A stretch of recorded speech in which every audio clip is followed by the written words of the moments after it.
पंजाब में स्थित सिख धर्म के 3 तख्त साहिबान वाले शहरों को पावन शहरों का दर्जा देना पंजाब सरकार के लिए बड़े सौभाग्य की बात है। ये शहर है श्री अमृतसर साहिब, श्री आनंदपुर साहिब और तलवंडी साबो। ਇਹ ਤਿੰਨੋਂ ਤਖਤਾਂ ਦੇ ਸ਼ਹਿਰਾਂ ਨੂੰ ਪੰਜਾਬ ਦੇ ਅਧਿਕਾਰਤ ਪਵਿੱਤਰ ਸ਼ਹਿਰ ਵਜੋਂ ਐਲਾਨ ਕਰਨ ਦਾ ਫੈਸਲਾ ਕੀਤਾ।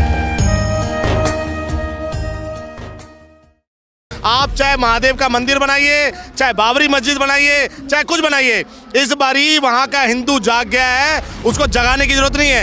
हिंदू मुस्लिम भाई भाई, ठीक है, हमने हिंदू को एक दिया महत्व, मुस्लिम को दिया एक जो है महत्व कि हम दोनों सर्वश्रेष्ठ हैं। आज रामनवमी की यात्रा नहीं निकाल सकते आप बंगाल में, जय श्री राम नहीं बोल सकते, तो ये कहीं ना तो कहीं एक प्रोपेगेंडा है।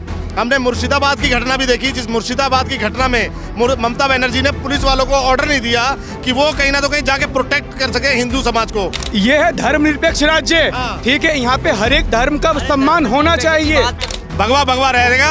जिस तरह से बिहार में जो सरकार कह रहे थे कि हम मुख्यमंत्री बनेंगे, हमारा ये उप मुख्यमंत्री बनेंगे, तो वो सपने सजा के बैठे थे। बिहार अभी झांकी है और पश्चिम बंगाल अभी बाकी है। ये कहती है कि अमित शाह जो देश के गृह मंत्री है, उनका गला काट के टेबल पे रख देना चाहिए। तो ये कहीं ना तो कहीं कैसी मानसिकता के हैं, ये आप इससे पता कर सकते हैं। वो हिंदू नहीं है जो कहती है अल्लाह कसम तुम्हें अल्लाह माफ नहीं करेगा। जो मुर्शिदाबाद की घटना के बाद आप कैसी बातें कर रहे हैं? पश्चिम बंगाल में चुनाव होने वाले हैं, उससे पहले ही ममता बनर्जी पर आरोप लगाते हुए शुभेंदु अधिकारी जो कि बीजेपी के नेता हैं, उन्होंने आरोप लगाया कि रैली के परमिशन नहीं मिली है और 104 बार तक कोर्ट में जाना पड़ा है और डेमोक्रेसी की बात ममता बनर्जी करती हैं। तानाशाही का आरोप जो है केंद्र सरकार मोदी सरकार पर लगाती है, लेकिन उनके राज्य में एक नेता जो है पब्लिक रैली नहीं कर सकता है, 104 बार कोर्ट जाना पड़ता है। तो इन सब पर जानेंगे कि क्या वाकई बंगाल में लोकतंत्र है या नहीं, और साथ ही पश्चिम बंगाल में ममता बनर्जी ने महादेव मंदिर बनाने का ऐलान किया है जनवरी के दूसरे हफ्ते में। तो क्या लग रहा है, सही मायनों में सेकुलर ममता बनर्जी हैं और क्यों बनवा रही हैं महादेव का इतना बड़ा मंदिर? इन सब पर बात करते हैं। आप लोगों को बहुत स्वागत। ममता बनर्जी अपने स्टेट में सबसे बड़ा महादेव मंदिर बनवाने जा रही हैं, हिंदुओं के लिए बड़ा ऐलान किया है, इसी दूसरे हफ्ते में करने वाली हैं जनवरी के। कैसे देख रहे हैं आप? देखिए, हमारे यहाँ एक कहावत है कि मरता क्या नहीं करता। आज ममता बनर्जी को समय याद आ रहा है जब 10 साल से ना जाने, मैं कहूँ कि बंगाल में 50,000 से ज़्यादा लड़कियों का बलात्कार हो चुका है। और वो बलात्कार करने वाले कौन, सबको पता है, एक विशेष समुदाय के लोग हैं जिनको आज तक ममता बनर्जी ने डिफेंस किया हुआ है। आज रामनवमी की यात्रा नहीं निकाल सकते आप बंगाल में, जय श्री राम नहीं बोल सकते, तो ये कहीं ना तो कहीं एक प्रोपेगेंडा है। हमने मुर्शिदाबाद की घटना भी देखी, जिस मुर्शिदाबाद की घटना में ममता बनर्जी ने पुलिस वालों को ऑर्डर नहीं दिया कि वो कहीं ना तो कहीं जाके प्रोटेक्ट कर सके हिंदू समाज को। और हिंदू जो मुर्शिदाबाद में रह रहे थे, उनको कहीं ना तो कहीं पलायन करना पड़ा।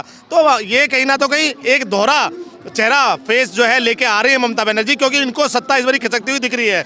आप चाहे महादेव का मंदिर बनाइए, चाहे बाबरी मस्जिद बनाइए, चाहे कुछ बनाइए, इस बारी वहाँ का हिंदू जाग गया है, उसको जगाने की जरूरत नहीं है। जितना नरसंहार ममता बनर्जी ने कराना था ममता बंगाल में करा के और हिंदुओं को जगाने का काम कर दिया है। और रही कहीं कसर जो है, शुभेंदु अधिकारी जी जगाने का काम करेंगे। हम जैसे सनातनी योद्धा उनको जगाने का काम कर रहे हैं। और देखिएगा, निश्चित तौर पर इस बारी बंगाल में भी भगवा भगवा रहेगा। जिस तरह से बिहार में जो सरकार कह रहे थे कि हम मुख्यमंत्री बनेंगे, हमारा ये उप मुख्यमंत्री बनेंगे, तो वो सपने सजा के बैठे थे। बिहार अभी झांकी है और पश्चिम बंगाल अभी बाकी है। पश्चिम बंगाल में भी भगवा भगवा होगा इस बारी।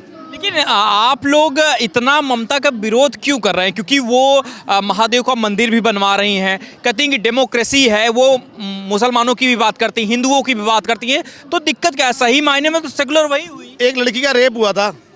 रेप होने के बाद आपको पता है उसके बॉडी के अंदर, और वो करने वाला कौन था? और जब अभी थोड़ी देर पहले ममता बनर्जी की स्टेटमेंट थी, जब लड़की का बलात्कार हुआ था, तो बोला गया ममता बनर्जी द्वारा कि आप जो है 12:30 बजे लड़की को घर से बाहर नहीं निकलना चाहिए। सुप्रीम कोर्ट ने जजमेंट दी कि आपने जो चार्जशीट और जो आपने टोटल जो इसकी इन्वेस्टिगेशन की है, सारी फेक है। तो ये, और इनकी खुद की शाहिदा महिला सांसद ये कहती हैं कि अमित शाह जो देश के गृह मंत्री हैं, उनका गला काट के टेबल पे रख देना चाहिए। तो ये कहीं ना तो कहीं कैसी मानसिकता के हैं ये आप इससे पता कर सकते हैं। ये हिंदुओं के कभी नहीं हो सकते। इन्होंने ये कहते हैं, आज मोदी जी को कहते हैं ममता बनर्जी खुद हिंदू हैं। हिंदू नहीं है वो। देखिए, मैं फिर कोई ऐसी बात बोलूंगा जिसको कम्युनिटी गाइडलाइन में आपके चैनल का इफेक्ट होगा। वो हिंदू नहीं है जो कहती है अल्लाह कसम तुम्हें अल्लाह माफ नहीं करेगा। जो मुर्शिदाबाद की घटना के बाद आप कैसी बातें कर रहे हैं? ये कह रहे हैं आज मोदी जी को कि मोदी जी फेर चुनाव करें। मैं तो कह रहा हूं कि 10 साल से ममता बनर्जी ने फेर चुनाव नहीं किया। जब जब उनको वोट की जरूरत पड़ी है, तारों के नीचे से रोहिंग्या घुसपैठिया को लाके, आज क्यों दर्द है? मैं पूछता हूं ममता बनर्जी को, अगर देश की इलेक्शन कमीशन ये बोलती है कि रोहिंग्या घुसपैठिया को बाहर करना चाहिए, तो इस पे सहमति क्यों नहीं करते? आज हमारा हक, हमारे बच्चों का हक, बंगाल के बच्चों का हक और हिंदुस्तान के बच्चों का हक, अगर आप रोहिंग्या घुसपैठिया को देने का काम करोगे तो इसी तरह से तुम्हें सत्ता से खदेड़ लेने का काम करेगी ये जनता। ये जनता जाग चुकी है। आज आप इनको बहला नहीं सकते। हिंदुत्व का मुद्दा है, जो हिंदुत्व की बात करेगा वही इस देश पे राज करेगा। तो ममता बनर्जी से दिक्कत है, बीजेपी से नहीं है। जो कहती है अल्लाह की कसम तुम्हें माफ नहीं। अल्लाह से दिक्कत है। अल्लाह से बिल्कुल दिक्कत है। ये हिंदू राष्ट्र है, इसमें अल्लाह की नारा कैसे लगा दोगे आप? ये अल्लाह, यहाँ पे जय श्री राम चलेगा। जय श्री राम। यही तो होता है ना कि आप लोग जो है भाईचारा को बिगाड़ने की। भाईचारा पहले सिर्फ चारा था। भाईचारा के नाम पे हिंदुओं को बहकाया गया और हिंदुओं का नरसंहार कराया गया। चाहे आप कश्मीर चले जाओ, केरल चले जाओ, बंगाल चले जाओ, बांग्लादेश चले जाओ, आज कहाँ मर गए वो दलित के नेता जो दीपू चंद्र दास की मौत होती है और एक बात इनके मुंह से नहीं निकलती। उसको मारने के बाद कहाँ गया लोकतंत्र? जब उसको पुलिस स्टेशन से जो है खदेड़ा गया। कहाँ गया लोकतंत्र जब उसको पेड़ से टांग के जलाया गया? कहाँ गए वो दलित के नेता? चंद्रशेखर रावण हो, चाहे अखिलेश यादव हो, चाहे आपका तेजस्वी यादव हो, राहुल गांधी हो, कहाँ मर गए? कोई दलित को कुछ नहीं है। ये हिंदुओं को चारा बना के खिलाते रहेंगे। हिंदू अब जागता हुआ कि ये तो भाईचारा बिगाड़ते रहेंगे। जब चारा बना के खाते रहो तब तक हिंदू ठीक है। जब भाईचारे वाली बात करें, पहले 2014 से पहले सिर्फ और सिर्फ मुस्लिम होता था। आज हिंदू मुस्लिम हो रहा है और हिंदुओं को भी हक देने की बात करिए तो। लेकिन ये कहा जा रहा है ना कि आप लोग देखिए, जब बात करते हैं, बात यही होती है ना कि इस देश का अल्पसंख्यक जो है मुसलमान, वो सबसे ज्यादा पीड़ित है। और मानवता के नाते जो नहीं, सुनिए तो पहले सवाल तो सुनिए।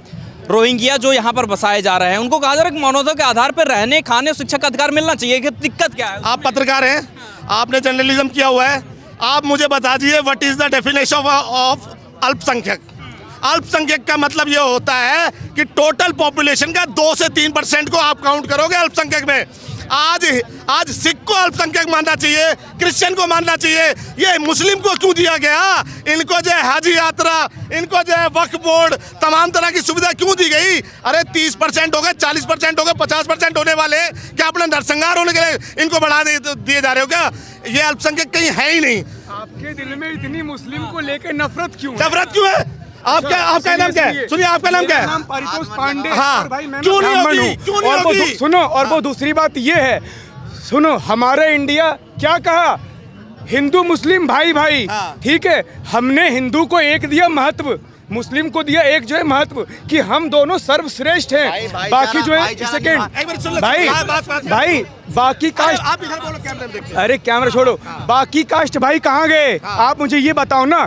ना तो हमने सिख को जो है माना, ना तो वो क्रिश्चियन को, बौद्ध को, कहीं नहीं। हमने कहा हिंदू मुस्लिम भाई भाई। चाइना ने जो है क्या किया? अरे जो अपने समाज में सिया सुन्नी भाई भाई नहीं हो रहा, बोहरा भाई भाई नहीं हो रहा, तुम हिंदू मुस्लिम भाईचारा का चूरन चटा रहे हो। मैं जो अपने समाज में जो बोहरा नहीं हो रहा, सिया नहीं हो रहा, सुन्नी नहीं हो रहा, वो भाईचारा नहीं हो रहा। हिंदू मुस्लिम भाई भाई, हिंदू मुस्लिम भाई भाई, ये कहाँ गए थे? ये ऐसे चिंटू कहाँ गए थे? पहले मेरी बात सुनो। ये है धर्मनिरपेक्ष राज्य। ठीक है, यहाँ पे हर एक धर्म का सम्मान होना चाहिए।